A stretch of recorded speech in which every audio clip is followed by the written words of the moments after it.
Joey De Leon, nagsalita na. Ipinagtanggol na ang Aldab sa mga akusasyon ng mga netizens laban sa mga ito. Alden Richards at Maine Mendoza, nananatiling matatag na love team sa kabila ng mga isyu sa kanilang dalawa, handa na rin bang humarap sa madla? Joey at buong The Barkads, magsasalita na. Yan ang ating pag-uusapan dito lamang yan sa Talk.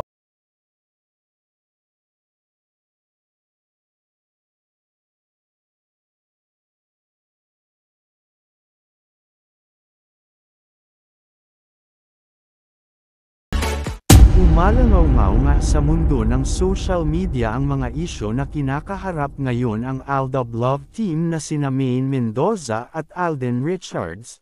Sinasabi nga sa mga isyu na ito na wala talagang naganap na pagsasama ang dalawa.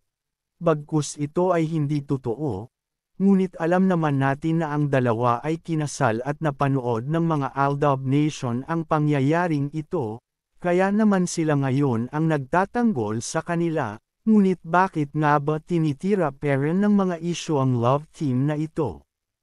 Ang Aldab Love Team ang nagpakilig sa milyong-milyong fans hindi lang sa Pilipinas pati na rin abroad kaya naman hindi matitinag ng isyu ang love team na ito.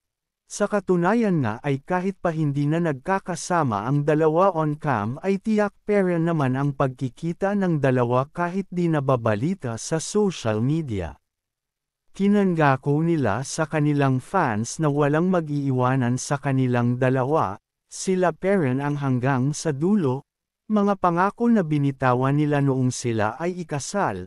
Tuloy-tuloy naman ang pagtatanggol ng mga dabarkad sa kanila, tiyak nga na buo peren ang suporta ng mga dabarkad sa kanila lalong-lalo na ang TVJ na kinilala na nilang ama. Nandyan din ang Jao Apo na naging mga kuya na nila sa showbiz, ngunit ano na nga ba ang susunod na kabanata ng dalawa? Malalagpasan kaya nila ang mga isyu na ito? Saan kaya natin sila sunod na makikita na magkasama? Kamakailan nga lamang ay nabalita sa social media ang napakalaking anunsyo at surpresa para sa mga Aldab Nation. Ayon kasi sa isang balita ay binabalak na pagsamahin ulit sa big screen ang dalawa. Hudyat na nga ba ito ng pagbabalikan sa TV?